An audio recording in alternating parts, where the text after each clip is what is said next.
Capítulo 8. Maldito, maldito creador. ¿Por qué tuve que vivir? ¿Por qué no apagué en ese instante la llama de vida que tú tan inconscientemente habías encendido?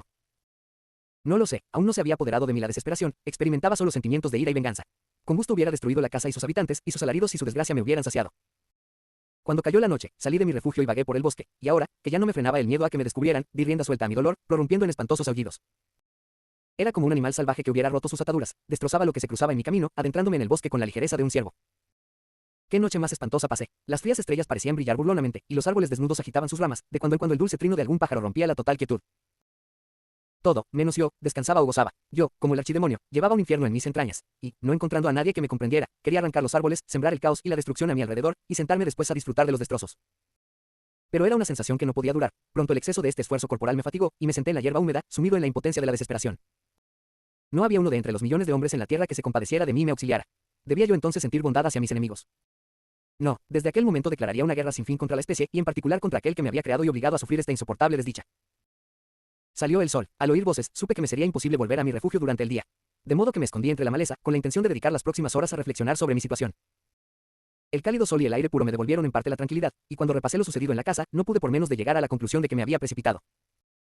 Obviamente había actuado con imprudencia. Estaba claro que mi conversación había despertado en el padre un interés por mí, y yo era un necio por haberme expuesto al horror que produciría en sus hijos. Debía haber esperado hasta que el anciano de Lacey estuviera familiarizado conmigo, y haberme presentado a su familia poco a poco, cuando estuvieran preparados para mi presencia. Pero creí que mi error no era irreparable y, tras mucho meditar, decidí volver a la casa, buscar al anciano y ganarme su apoyo exponiéndole sinceramente mi situación. Estos pensamientos me calmaron, y por la tarde caí en un profundo sueño, pero la fiebre que me recorría la sangre me impidió dormir tranquilo.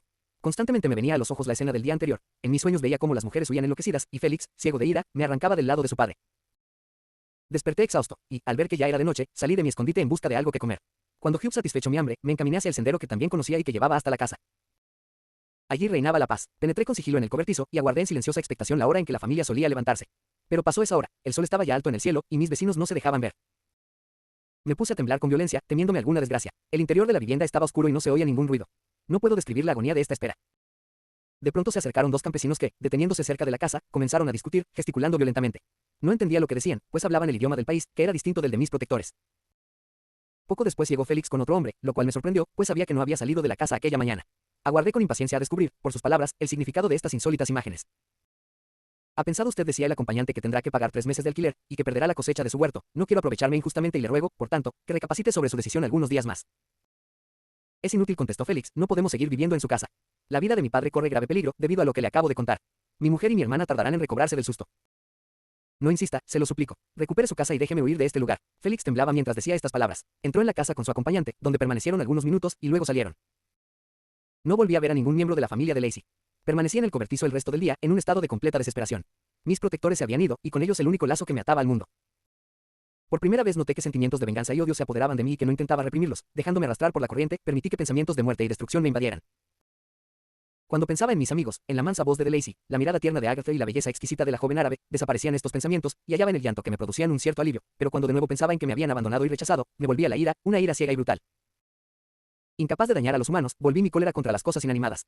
Avanzada la noche, coloqué alrededor de la casa diversos objetos combustibles, y, tras destruir todo rastro de cultivo en la huerta, esperé con forzada impaciencia la desaparición de la luna para empezar mi tarea. Así que avanzaba la noche, se levantó un fuerte viento desde el bosque, y pronto se dispersaron las nubes que cubrían el cielo. La ventolera fue aumentando hasta que pareció una imponente avalancha, y produjo en mí una especie de demencia que arrasó los límites de la razón. Prendí fuego a una rama seca, y comencé una locada danza alrededor de la casa, antes tan querida, los ojos fijos en el oeste, donde la luna comenzaba a rozar el horizonte. Parte de la esfera finalmente se ocultó y blandí mi rama, desapareció por completo, y, con un aullido, encendí la paja, los matorrales y arbustos que había colocado. El viento avivó el fuego, y pronto la casa estuvo envuelta en llamas que la lamían ávidamente con sus destructoras y puntiagudas lenguas de fuego. En cuanto me hube convencido de que no había forma de que se salvara parte alguna de la vivienda, abandoné el lugar, y me adentré en el bosque para buscar cobijo. Ahora que el mundo se abría ante mí, ¿a dónde debía dirigir mis pasos?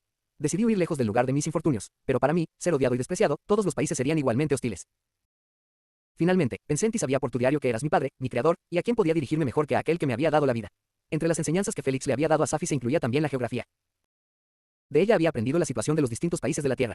Tú mencionabas Ginebra como tu ciudad natal y, por tanto, allí decidí encaminarme. Más cómo había de orientarme. Sabía que debía viajar en dirección suroeste para llegar a mi destino, pero el sol era mi único guía. Desconocía el nombre de las ciudades por las cuales tenía que pasar, y no podía preguntarle a nadie, pero, no obstante, no desesperé. Solo de ti podía ya esperar auxilio, aunque no sentía por ti otro sentimiento que el odio. Creador insensible y falto de corazón, me habías dotado de sentimientos y pasiones para luego lanzarme al mundo, víctima del desprecio y repugnancia de la humanidad. Pero solo de ti podía exigir piedad y reparación, y de ti estaba dispuesto a conseguir esa justicia que en vano había intentado buscarme entre los demás seres humanos.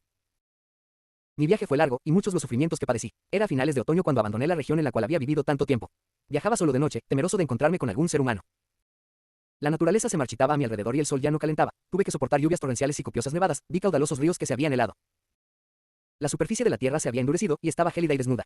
No encontraba dónde resguardarme. Ay, cuántas veces maldije la causa de mi existencia. Desapareció la apacibilidad de mi carácter y todo mi ser resumaba amargura y hiel. Cuanto más me aproximaba al lugar donde vivías, más profundamente sentía que el deseo de venganza se apoderaba de mi corazón. Empezaron las nevadas y las aguas se helaron, pero yo continuaba mi viaje. Algunas indicaciones ocasionales me guiaban y tenía un mapa de la región, pero a menudo me desviaba de mi camino. La angustia de mis sentimientos no cejaba, no había incidente del cual mi furia y desdicha no pudieran sacar provecho, pero un suceso que tuvo lugar cuando llegué a la frontera suiza, cuando ya el sol volvía a calentar y la tierra a reverdecer, confirmó de manera muy especial la amargura y horror de mis sentimientos. Solía descansar por el día y viajar de noche, cuando la oscuridad me protegía de cualquier encuentro. Sin embargo, una mañana, viendo que mi ruta cruzaba un espeso bosque, me atreví a continuar mi viaje después del amanecer. Era uno de los primeros días de la primavera, y la suavidad del aire y la hermosa luz consiguieron animarme. Sentí revivir en mí olvidadas emociones de dulzura y placer que creía muertas. Medio sorprendido por la novedad de estos sentimientos, me dejé arrastrar por ellos, olvidé mi soledad y deformación, y me atreví a ser feliz. Ardientes lágrimas humedecieron mis mejillas, y alcé los ojos hacia el sol agradeciendo la dicha que me enviaba.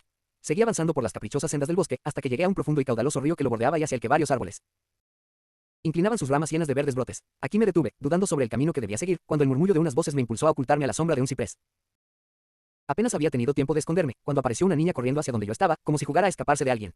Seguía corriendo por el escarpado margen del río, cuando repentinamente se resbaló y cayó al agua. Abandoné precipitadamente mi escondrijo, y, tras una ardua lucha contra la corriente, conseguí sacarla y arrastrarla a la orilla.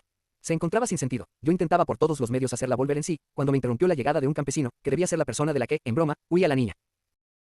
Al verme, se lanzó sobre mí, y arrancándome la pequeña de los brazos se encaminó con rapidez hacia la parte más espesa del bosque.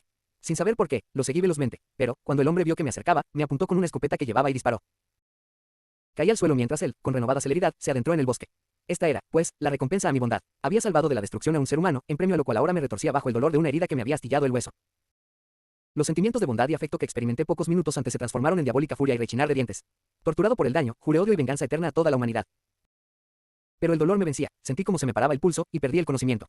Durante unas semanas llevé en el bosque una existencia mísera, intentando curarme la herida que había recibido. La bala me había penetrado en el hombro, e ignoraba si seguía allí o lo había traspasado, de todos modos no disponía de los medios para extraerla. Mi sufrimiento también se veía aumentado por una terrible sensación de injusticia e ingratitud. Mi deseo de venganza aumentaba de día en día, una venganza implacable y mortal, que compensara la angustia y los ultrajes que yo había padecido. Al cabo de algunas semanas la herida cicatrizó, y proseguí mi viaje. Ni el sol primaveral ni las suaves brisas podrían ya aliviar mis pesares. La felicidad me parecía una burla, un insulto a mi desolación, y me hacía sentir más agudamente que el gozo y el placer no se habían hecho para mí. Pero ya mis sufrimientos estaban llegando a su fin, y 2 meses después me encontraba en los alrededores de Ginebra. Llegué al anochecer, y busqué cobijo en los campos cercanos, para reflexionar sobre el modo de acercarme a ti. Me azotaba el hambre y la fatiga, y me sentía demasiado desdichado como para poder disfrutar del suave airecillo vespertino o la perspectiva de la puesta de sol tras los magníficos montes de Jura. En ese momento un ligero sueño me alivió del dolor que me infligían mis pensamientos. Me desperté de repente con la llegada de un hermoso niño que, con la inocente alegría de la infancia, entraba corriendo en mi escondrijo. De pronto, al verlo, me asaltó la idea de que esta criatura no tendría prejuicios y de que era demasiado pequeña como para haber adquirido el miedo a la deformidad. Por tanto, si lo cogiera, y lo educara como mi amigo y compañero, ya no estaría tan solo en este poblado mundo. Asusado por este impulso, cogí al niño cuando pasó por mi lado, y lo atraje hacia mí. En cuanto me miró, se tapó los ojos con las manos y lanzó un grito. Con fuerza le destapé la cara y dije, ¿qué significa esto? No voy a hacerte daño, escúchame. Suélteme, dijo debatiéndose con violencia. Monstruo, ser repulsivo, quiere cortarme en pedazos y comerme. Es un ogro, suélteme, o se lo diré a mi padre. Nunca más volverás a ver a tu padre, vendrás conmigo, horrendo monstruo. Suélteme, mi padre es juez, es el señor Frankenstein, y lo castigará. No se atreverá a llevarme con usted. Frankenstein, perteneces a mi enemigo, a aquel de quien he jurado vengarme. Tú serás mi primera víctima. La criatura seguía forcejeando y lanzándome insultos que me llenaban de desesperación. Lo cogí por la garganta para que se callara, y al momento cayó muerto a mis pies. Contemplé mi víctima, y mi corazón se hinchó de exultación y diabólico triunfo.